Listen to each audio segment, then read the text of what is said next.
The Queen Victoria Market has tended to the needs of Melburnians since the late 19th century. Operating since 1878, it remains to be the largest upstanding market of its time, with each shed carrying a rich sense of Victorian history. Get so caught up in a fast-paced life. One of the most unique parts of the market is no longer visible on the surface. Then you go from the market to what we're talking about now, the graveyards.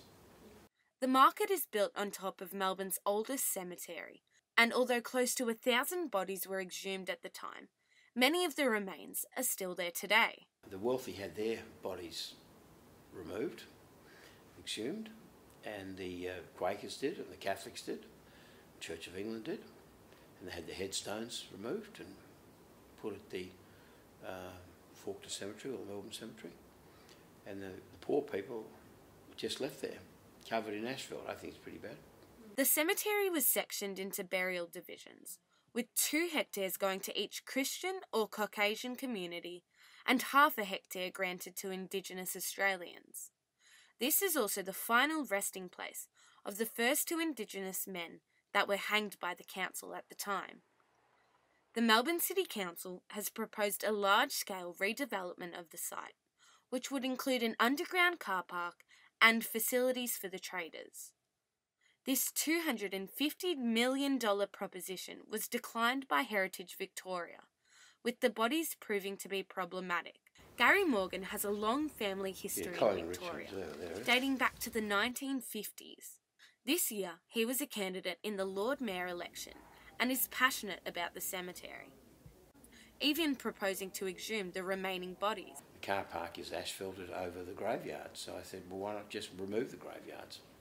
You could always dig under the graveyards for the car park, but it would be better to remove them, find out who they are, how many are Caucasian, how many of them are European, and you'd then be able to see, you'd see most of them died of natural cause, I think. Gary believes that the bodies of Indigenous Australians at the site should be returned to their families. I think they should be offered that.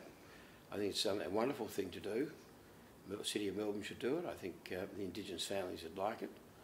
The plan to exhume the bodies from the car park has been put on hold as Sally Capp takes the Lord Mayorship. Capp promises that the traders will be an important part in the redevelopment of the Queen Victoria Market, which is set to finish in 2020. Some traders are still unhappy with the redevelopment and do not agree with digging up the site. Bodies have been there for that long, they should be left as they are, and a lot of their families passed on and there's no record of their families anymore, so it should be left as it is. It's got to be respectful to the first cemetery ever in Melbourne and try to preserve and maybe just honour that a little bit more in the restoration. Oh, it's fine, it's just part of the market history, they knew that before we came here kind of thing. Yeah, and it's just part of it, and it's just another reason why they shouldn't be going underground, really. The Queen Victoria Market has many stories to tell, both above and below ground. The future of this necropolis now lies in the hands of the Melbourne City Council. Gillian Lantouris, Mojo News.